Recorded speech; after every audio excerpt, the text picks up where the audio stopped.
What if the reason you still struggle with consistency isn't laziness, lack of motivation, or weak willpower?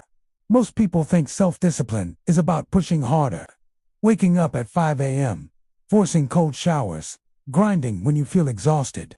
Motivation rises and falls, energy fluctuates, life gets busy, and when it does, most habits collapse, not because they're special, not because they're born with iron willpower, but because they understand the science-backed daily habits that actually stick. Let's start with something most productivity advice gets wrong.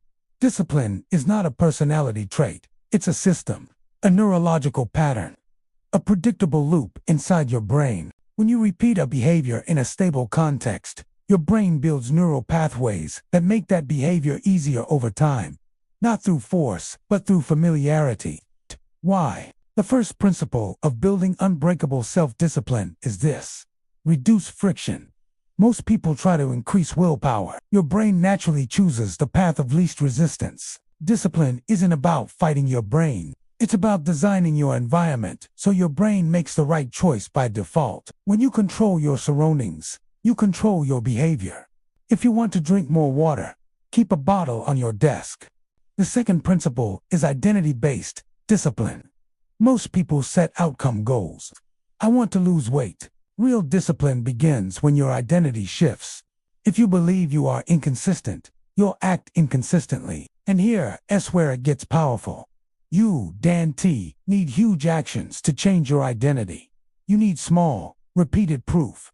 Now let's talk about something uncomfortable. Discipline grows in boredom.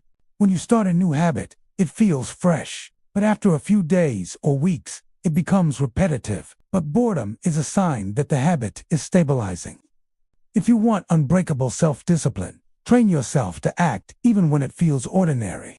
Especially when it feels ordinary. After I brush my teeth, I will floss. After I make coffee, I will read one page.